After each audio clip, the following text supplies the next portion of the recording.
नमस्कार। Cerebral palsy बच्चों के लिए समर्पित त्रिशला फाउंडेशन के यूट्यूब चैनल में आपका स्वागत है। आज हम बात करेंगे टो वॉकिंग, पैरों की उंगलियों पर चलना सेरेब्रल पाल्सी में क्या होता है, उसके कारण क्या क्या होते हैं, सही में पैरों की उंगलियों पर चल रहा है तो कोई और कारण है, और कैसे उससे बचाव करें, कैसे उसका इलाज करें। सबसे पहले तो ये जानना जरूरी है कि टो वॉकिंग का मतलब क्या होता है। टो वॉकिंग का मतलब होता है पैर की उंगलियों पर चलना। एक तरफ हो सकता है, दोनों तरफ हो सकता है। और जब बच्चा पैर की उंगलियों पर चलता है तो उसकी एड़ी जो हील होती है वो जमीन को टच नहीं करती है। सबसे पहले हम लोग जो हमारे शरीर में एनाटॉमी है उसके बारे में जानना चाहेंगे। स्क्रीन पे आप देख रहे हैं कि यहाँ जो काफ मसल होती है पैर में नीचे की तरफ यहाँ पे होता है। ये काफ मसल में दो मसल्स मेन इंपॉर्टेंट होती है। जैसे गुड़िया लेते हैं हम, ये मॉडल लेते हैं तो यहाँ पे जो ये काफ मसल होती है इसमें दो बाहर की तरफ बल्क जो देखते हैं आप, वो मीडियल और लेटरल गैस्ट्रोनिमस मसल्स होती है। उसके डीप में सोलियस मसल्स होती है। ये दो मसल बहुत ही महत्वपूर्ण होता है हमारे चलने के लिए, हमारे दौड़ने के लिए, हमारे पुश अप करने के लिए। दोनों का अपना एक रोल होता है सेरेब्रल पाल्सी बच्चों में। आगे उसके बारे में हम लोग बात करेंगे और उसी पे ही पूरा टो वॉकिंग का ट्रीटमेंट हमारा होता है। अब जानेंगे कि उसका कारण क्या क्या है। उंगलियों पर चलना, एक तो सही में एड़ी से पंजा नीचे की तरफ हुआ हो, इसको मिक्वानस डिफॉर्मिटी बोलते हैं, वो हो सकता है। बच्चे में घुटने में मुड़ा हुआ हो, चलने के लिए एड़ी उठा के चल रहा है तो घुटने की मुड़े होने की समस्या की वजह से भी हमको लगता है कि इक्वानस में टो वॉकिंग में बच्चा चल रहा है। तीसरी, कूल्हा मोड़ के चल रहा है तो भी उसको एड़ी उठाकर चलना पड़ता है। और चौथी समस्या होती है इडियोपैथिक टो वॉकिंग, जिसका कोई कारण नहीं होता है। छोटे नवजात शिशु में मिलते हैं 1 साल के बाद और धीरे धीरे ऑटोमेटिकली वो ठीक हो जाता है। कभी कभार उसको ट्रीटमेंट की जरूरत पड़ती है। अब हमें जो रियल इक्वानस है, घुटने में प्रॉब्लम्स है, कूल्हे में प्रॉब्लम, इनको डिफरेंशिएट करने की जरूरत है। सबसे पहले तो हम ये जानना चाहेंगे, स्क्रीन पे आप देख रहे होंगे, जो इक्वानस डिफॉर्मिटी होता है सही में है या नहीं है। उस सही मतलब रियल इक्वानस होता है। आपको देखने से, समझने से, एग्जामिन करने से सब चीजें एक ही फाइंडिंग आती कि एड़ी से पंजा नीचे की तरफ है, ऊपर नहीं जा रहा है, उसको रियल इक्वानस डिफॉर्मिटी बोलते हैं। दूसरा होता है कि इक्वानस होता है लेकिन बच्चा उसको कंपनसेट कर लेता है। कंपनसेट कैसे करेगा? घुटने को पीछे ले जाता है। हमको देखने के लग रहा है कि पंजा जमीन पर चल रहा है लेकिन चल कैसे रहा है? घुटने को पीछे लेके चला जा रहा है, उसको बोलते हैं हिडन इक्वानस। वो बच्चे के लिए बहुत नुकसानदायक होता है क्योंकि घुटने पे उसका असर पड़ता है। और तीसरा होता है कि घुटना मुड़ा हुआ है या कूल्हा मुड़ा हुआ है, वो चल तो पंजे पे रहा है लेकिन जब हम एंगल देखते हैं काफ मसल और पंजे के बीच में तो होता क्या है कि 90 डिग्री या उसके कम होता है, उसको अपरेंट इक्वानस बोलते हैं। वो डिफॉर्मिटीज होती नहीं है, वो लगता केवल है क्योंकि समस्या ऊपर की तरफ है। अब हम बात करते हैं हेमीप्लेजिक स्पास्टिक सेरेब्रल पाल्सी में कि उसमें किस तरह का गेट पैटर्न होता है। टाइप 1 होता है फुट ड्रॉप। फुट ड्रॉप का मतलब होता है पंजा केवल गिरा हुआ होता है, उसमें ताकत नहीं होती कि पंजा ऊपर उठा ले। उसमें क्या होता है, सेलेक्टिव मोटर न्यूरॉन की जो सेलेक्टिव मोटर होती है वो कम होता है। दूसरा वेराइटी होता है ट्रू इक्वानस, मतलब जिसकी हील कार्ड टाइट होती है, ठीक है। और 2B भी होता है, उसमें हील कार्ड टाइट होने की वजह से घुटना पीछे चला जाता है, हाइपर एक्सटेंशन होता है, नी का डिफॉर्मिटी, जीरो रिकवेटम बोलते हैं, वो होता है। टाइप 3 जो होता है उसमें इक्वानस डिफॉर्मिटी तो है ही है, उसके साथ में जंपनी डिफॉर्मिटी में घुटने में मुड़ा हुआ होता है, मुड़ापन रहता है। अब 4 की बात करेंगे तो 4 में क्या होता है कि इक्वानस डिफॉर्मिटी के साथ में ऊपर कुछ प्रॉब्लम हो जो कि फिक्स हो गई है, जैसे घुटना मुड़ा हुआ है। 4B की बात करेंगे तो कूल्हे में भी प्रॉब्लम्स आ गई है, फीमोरल टॉर्जन्स होता है। इस तरह की problem hemiplegic spastic cerebral palsy में होता है। अब ये बात करेंगे कि हेमीप्लेजिक स्पास्टिक सेरेब्रल पाल्सी में क्या उसका नेचुरल कोर्स होगा। सबसे पहली चीज है कि एक तरफ का शरीर का हिस्सा प्रभावित होता है तो एक ही पर प्रभावित होगा। दूसरी, हेमीप्लेजिक स्पास्टिक सेरेब्रल पाल्सी में जैसे मैंने बताया कि दो मांसपेशियां होती है, गैस्ट्रोनोमियस सोलिस होता है, दोनों टाइट होते हैं, ठीक है। और जो टाइटनेस होता है वो बढ़ता चला जाता है या स्थिर रहता है, कभी भी डायनेमिक नहीं होता है कि ठीक हो गया, बहुत कम चांसेस होते हैं। तो इसलिए इसमें इंटरवेंशन की जरूरत अक्सर पड़ती है। और जब भी डिफॉर्मिटीज होती है या तो इक्वानस होगा, इक्वानस के साथ पंजा कुछ अंदर भी जाएगा जिसको हम इक्वानस वायरस बोलते हैं। और जब ये होता है तो ऊपर की जो मांसपेशियां काम नहीं कर पाती, इसलिए पंजे को बच्चा ऊपर नहीं उठा पाता है। ये केवल इक्वानस डिफॉर्मिटी में भी हो सकती है, साथ में घुटना कम और कूल्हा भी प्रभावित हो सकता है और इसमें सर्जरी की जरूरत पड़ती है। दूसरा, ट्राइप्लेजिक स्पास्टिक सेरेब्रल पाल्सी होता है, उसमें भी गेट पैटर्न बहुत सारे होते हैं, उनको भी हमें जानना जरूरी है। एक तो होता है टो वॉकिंग बायलेटरल इक्वानस डिफॉर्मिटी होता है, ये होता है। तो बायलेटरल जो इक्वानस डिफॉर्मिटी होता है उसमें दोनों तरफ की गैस्ट्रोनोमियस टाइट होती है, सोलिस मसल उसकी नॉर्मल होती है। दूसरा, जंपनी गेट होता है, जंपनी में इक्वानस भी होता है, घुटना मुड़ा हुआ होता है, दोनों तरफ होता है।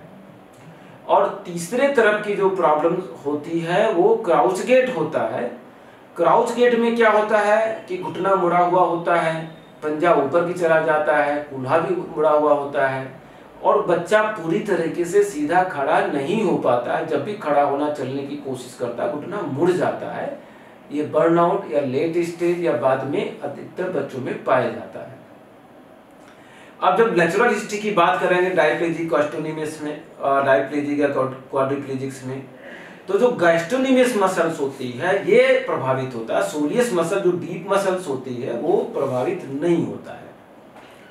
तो होता क्या है, जैसे जैसे बच्चे की उम्र बढ़ती है, वजन बढ़ता है, लंबाई बढ़ता है, बच्चा चलना फिरने वाला होता है तो दौड़ना भागना शुरू करता है, तो धीरे धीरे गैस्ट्रोनोमियस मसल ऑटोमेटिकली लंबे समय तक स्ट्रेच हो जाती है।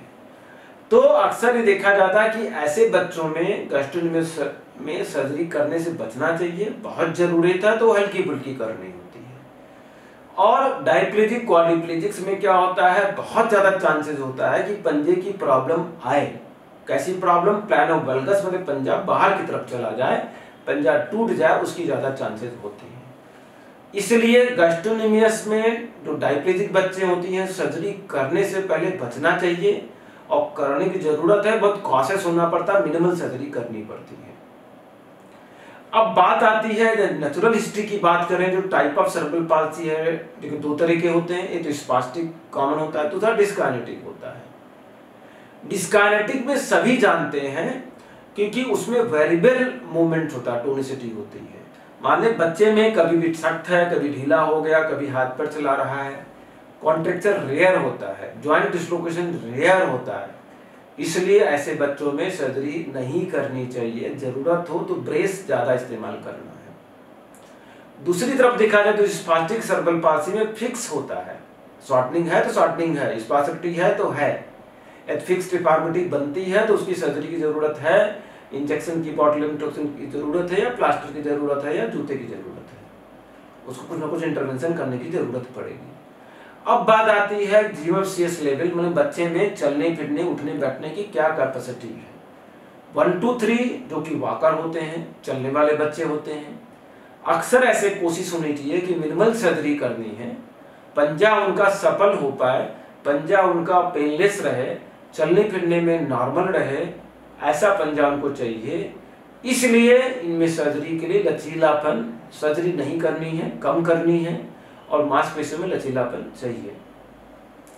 जो 4-5 होते हैं उसमें ब्रेसेबल फिट होना, माने ब्रेस पहनाने लायक पंजा होना चाहिए जिससे उनको एक जगह से दूसरी जगह पकड़ के ट्रांसफर कर पाए। तो ये चीजें होती हैं। अब बात आती है कि जो डिफॉर्मिटीज हुई है वो किस तरह की है। एक तो होता है फिक्स डिफॉर्मिटी होता है, डायनेमिक डिफॉर्मिटी होता है, गतिशील डिफॉर्मिटी होता है।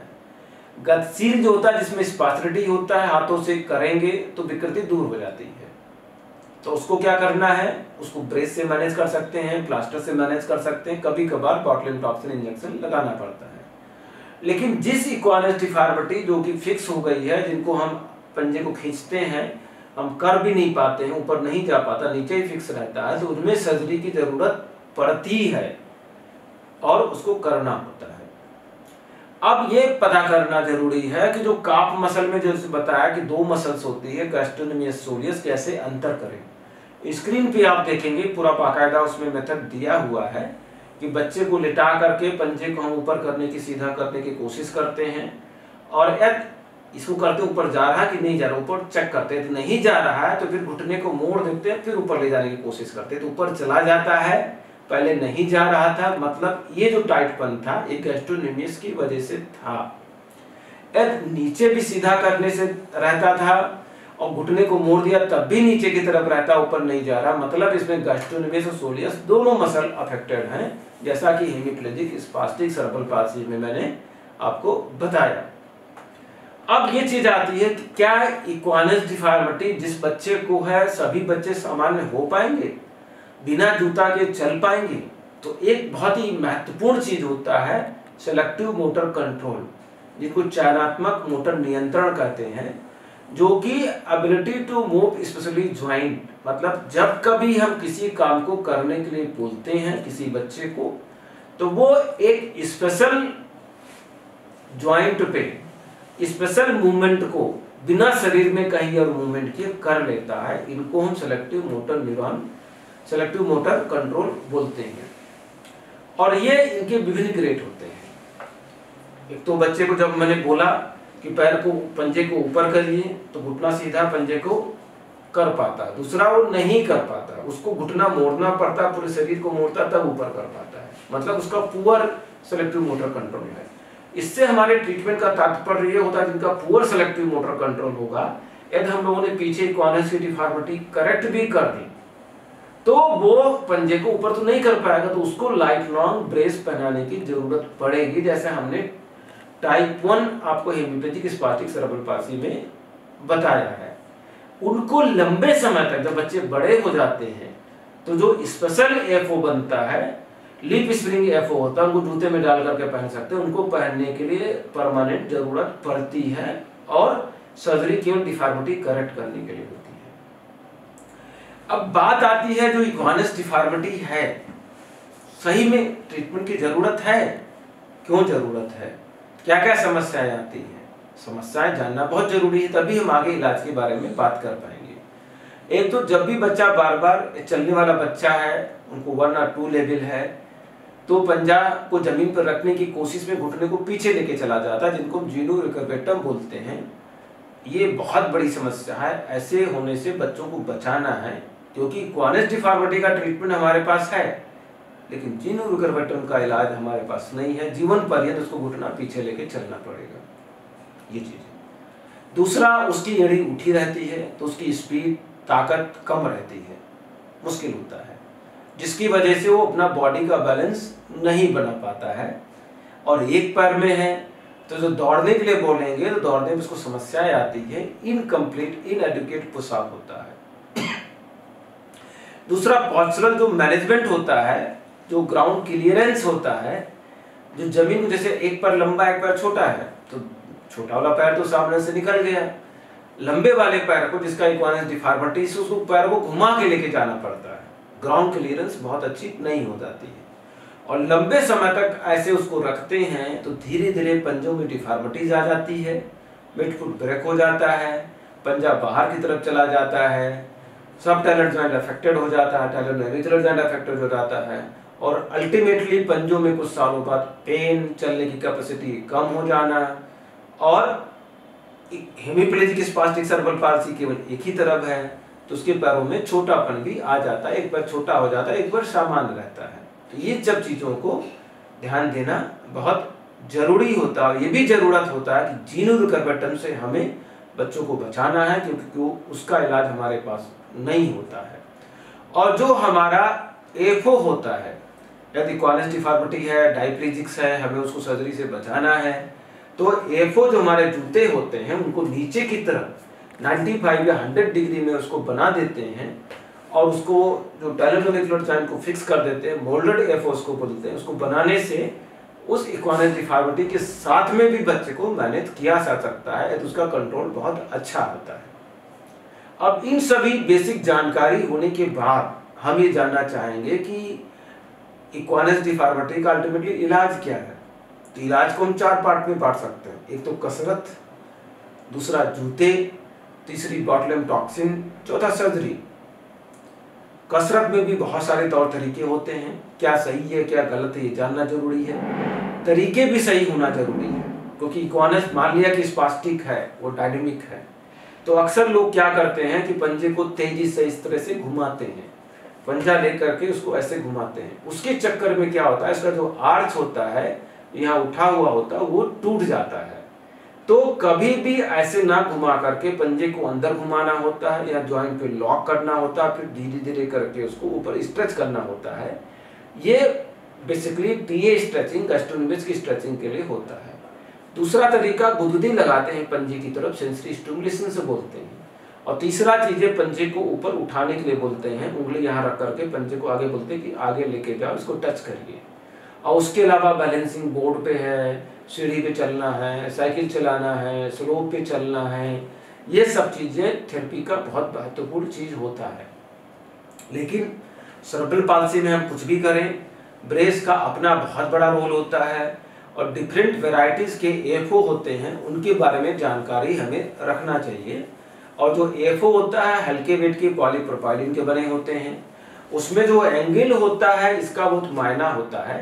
कुछ बच्चों के लिए फिक्स जूते जरूरत पड़ती है, कुछ बच्चों के लिए मूवमेंट की जरूरत पड़ती है, कुछ बच्चों को 85 देना है, कुछ बच्चों को 95 देना है, कुछ बच्चों को मोल्डेड जैसे अंदर की तरफ उठा हुआ है, बाहर की तरफ प्लेट है, और कुछ बच्चों को जिनका फुट ड्रॉप हो लीफ स्प्रिंग एफओ देना पड़ता है।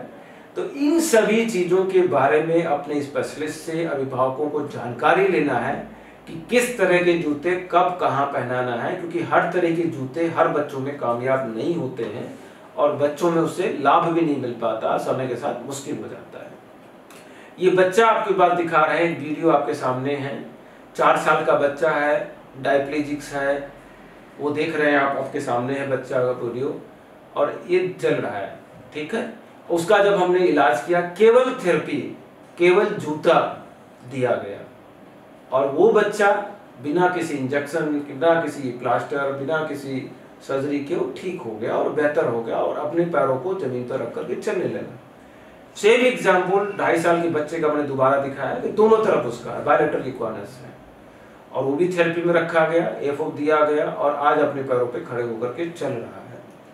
अब जो हमने पहले बताया था कि जिनका सेलेक्टिव मोटर कंट्रोल बहुत ही पुअर है, उनको क्या देना है, उनको लीफ स्प्रिंग एफओ देना है। तो स्पेशल तरह के जूते होते हैं। एक बच्चे का एग्जाम्पल मैंने वीडियो के माध्यम से दिखाना चाह रहा हूँ। एक 15 साल का बच्चा है, हेमिप्लेजिक स्पास्टिक सेरेब्रल पाल्सी है, बहुत ही सख्त टाइट था, डिफॉर्मिटी थी, पैर छोटा था, उसकी सर्जरी हुई। सर्जरी करके जो कार्ड हेल कार्ड होता लंबा किया गया, लेकिन सिलेक्टिव मोटर कंट्रोल पुअर है, तो क्या दिया जाएगा, इसको लीफ स्प्रिंग एफओ दिया गया। लीफ स्प्रिंग एफओ देने से उसका पलने का पैर बहुत सामान्य हो गया, बहुत अच्छा हो गया। तो ये एक एग्जाम्पल के तौर पे हमको दिखाना चाह रहे हैं कि ऐसा नहीं कि सर्जरी कर दिया तो पूरी तरह से सामान्य हो जाएगा, वो डिपेंड करता है कि बच्चे का सेलेक्टिव मोटर कंट्रोल कैसा है। दूसरी जो समस्याएं बच्चे में आती है, प्लेनोवल्गस फिट होता है। प्लेनोवल्गस फिट 6 साल से कम उम्र की बच्चे हैं, तो अक्सर हमारी कोशिश होनी चाहिए कि अक्सर अच्छे ढंग से कसरत, इन्वर्जन स्ट्रेंथनिंग होता है वो देना चाहिए, जूते का जो मोल्डेड एफओ है वो देना चाहिए, बचाना चाहिए सर्जरी से। लेकिन 7 साल से ऊपर है तो पंजों की स्पेशल सर्जरी होती है, वो करने की जरूरत पड़ती है, उसी से बच्चे वो ठीक हो पाते हैं।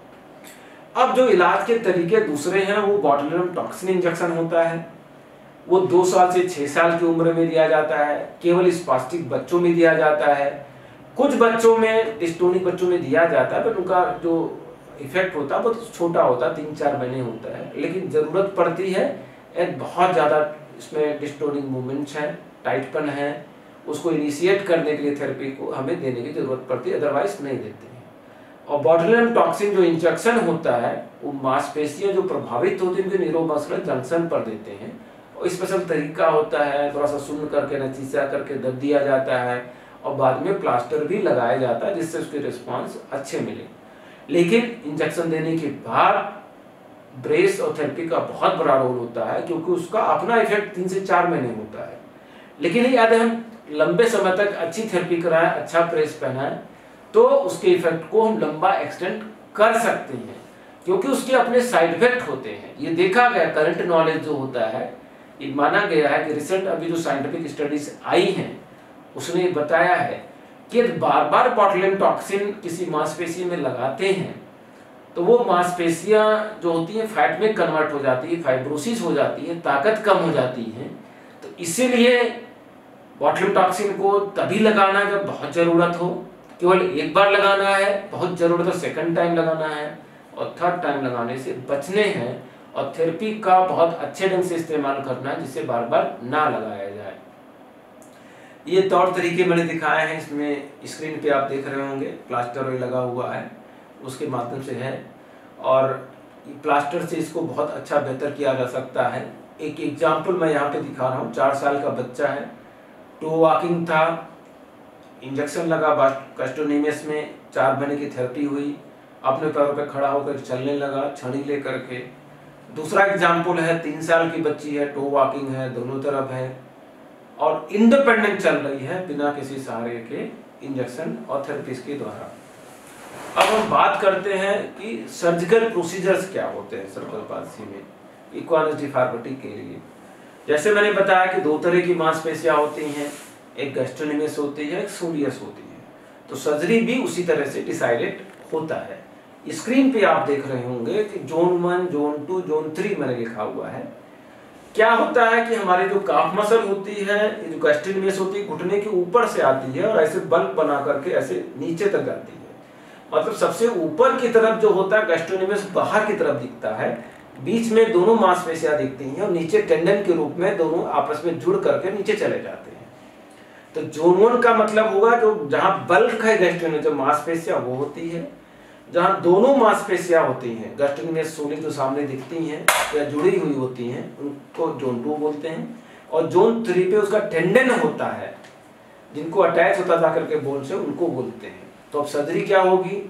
जोन 1 में सर्जरी होती है गैस्ट्रोनोमियस के लिए, जोन 2 में गैस्ट्रोनोमियस और सोलियस दोनों को कर सकते हैं, और जोन 3 में टेंडन कार्ड जो होता है, टेंडोक्लिस की लेंथनिंग होती है, उसको करते हैं।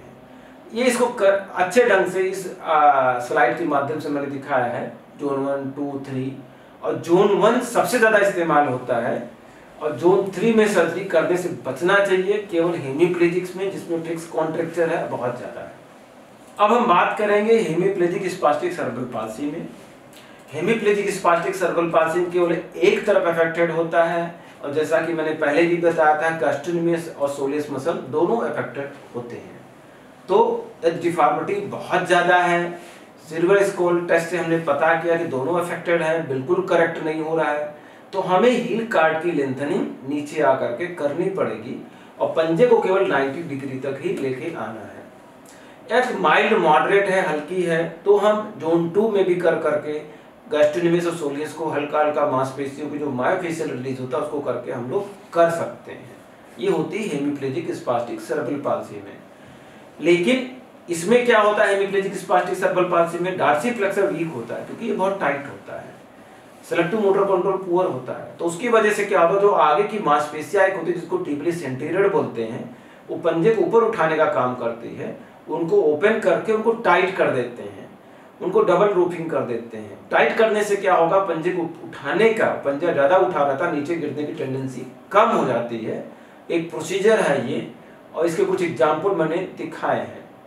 8 साल का बच्चा है, आप वीडियो के माध्यम से देख रहे हैं, लेफ्ट हेमिप्लेजिक्स है और सर्जरी के बाद पूरी तरह से टाइटपन खत्म हो गया, अपने पैरों पे चल रहा है, नॉर्मल है।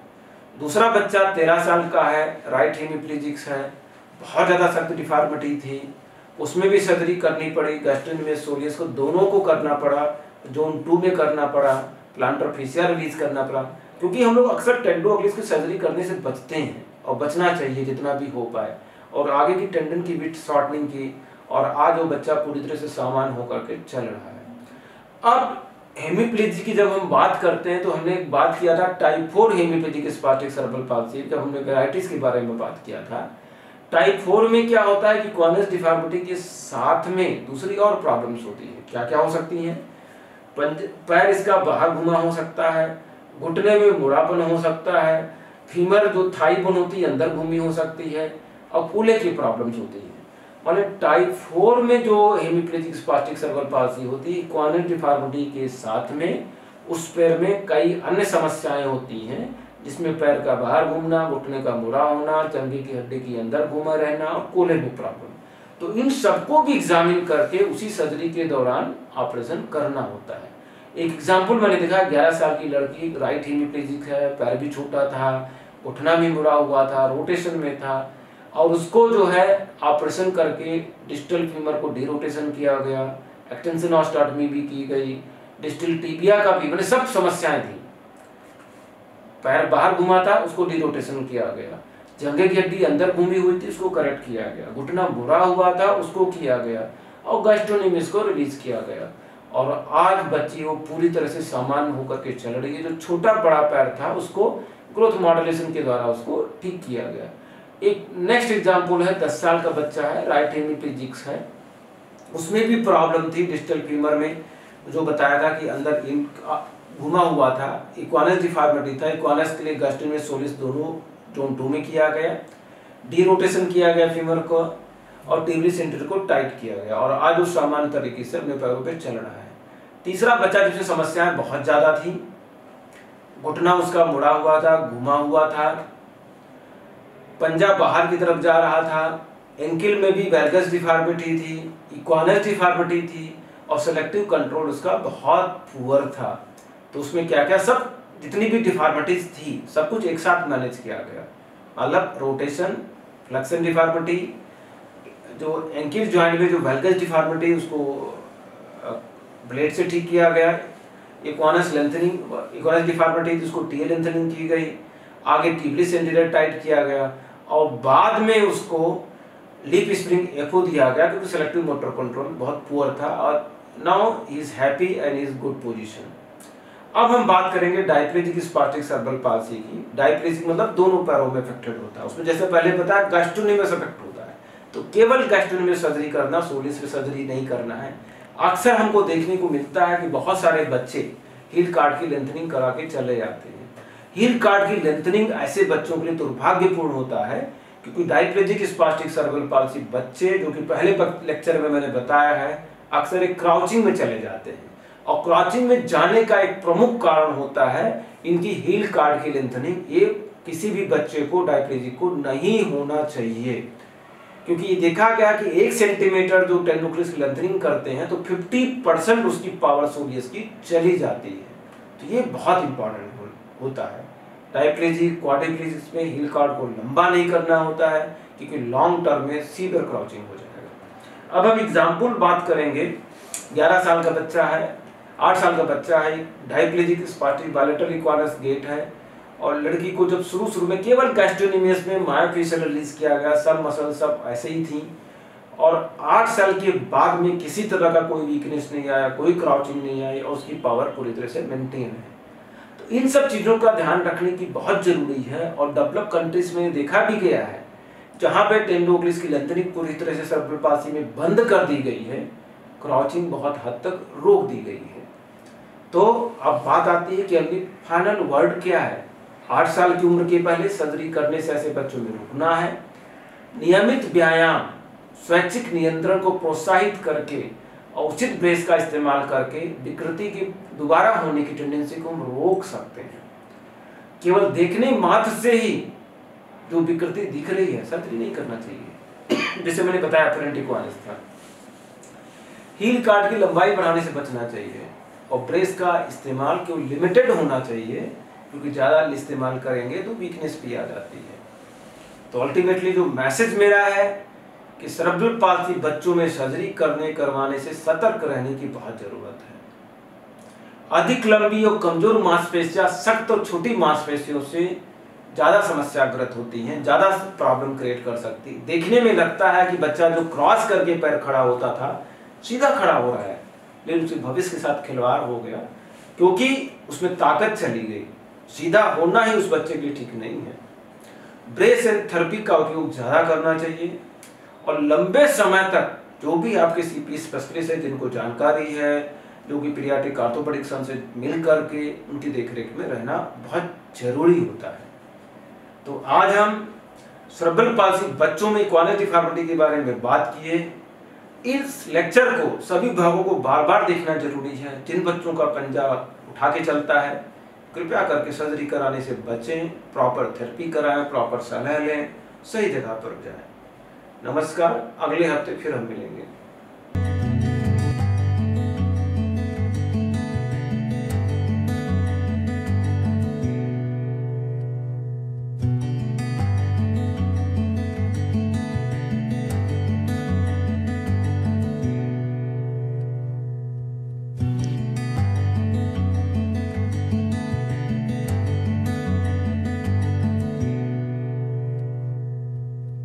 सेरेब्रल पाल्सी में अधिक जानकारी के लिए हमारे YouTube चैनल त्रिशला फाउंडेशन और JJN 999 को सब्सक्राइब करें।